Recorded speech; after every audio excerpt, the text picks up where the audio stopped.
அமெரிக்காவும் ரஷ்யாவும் அணு ஆயுத சோதனையில் ஈடுபட்டுள்ள சூழலில் இந்தியா என்ன செய்ய வேண்டும் என்பது குறித்த கேள்விக்கு அரியலூர் மக்களிடம் எமது செய்தியாளர் பாலசுப்ரமணியன் நடத்திய நேர்காணலை தற்போது பார்க்கலாம். அமெரிக்க அதிபர் என்ன சொல்றாருன்னா, அமெரிக்காவும் அணு ஆயுதத்தோட சோதனையை ரொம்ப தீவிரமா பண்ணுங்கன்னு சொல்றாங்க. இப்போ நீங்க ஒரு இந்திய மக்களா இதை எப்படி பாக்குறீங்க?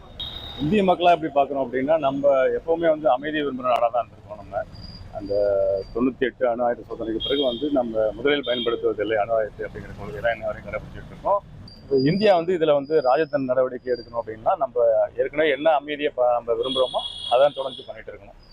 ஏற்கனவே நம்ம அணு ஆயுதம்னா ஏற்கனவே கண்டுபிடிச்சிருக்கோம். இந்திரா காந்தி அம்மா காலத்திலேயே அட்வான்ஸா நம்ம அவங்க கண்டுபிடிக்கிறதுக்கு தகுந்த மாதிரி நம்மளும் இந்தியாவில் அட்வான்ஸா கண்டுபிடிச்சு வச்சுக்கணும். நம்ம அணு ஆயுதம் கண்டுபிடிச்சு போர் புரியணும்னு அவசியம் இல்லை, பட் அவங்களுக்கு தகுந்த மாதிரி நம்மளும் ரெடியா இருக்கணும்னு சொல்ல வரேன். நமது இந்திய திருநாடு என்பது அமைதியை விளங்கக்கூடிய ஒரு நாடாக இருக்கிறது. இதன் அடிப்படையில் நமக்கு போர் தேவையில்லை, சமாதானமும் அன்பும் பாசமும் இருக்கக்கூடிய நாட்டு மக்களை உணரக்கூடிய ரீதியில் தான் என்னுடைய கருத்தாக இருக்கிறது என்பதை நான் பதிவு செய்கிறேன். ஆனால் இப்போ இஸ்ரேலை எடுத்துக்கிட்டோம்னா அது அதிகாரப்படியான ஒரு அணு ஆயுத நாடாக அந்த இஸ்ரேல் இல்லை.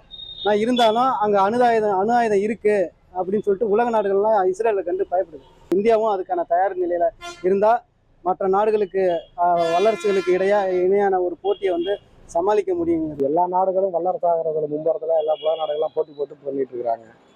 நம்மளும் அவங்களுக்கு ஈக்குவலாக சண்டைக்கு போகலனாலும் நம்மளை பாதுகாத்துக்கிறதுக்காக நம்ம ஒரு அணு ஆயுத படையை நம்மளும் தயார் பண்ணி வச்சுக்கணும்.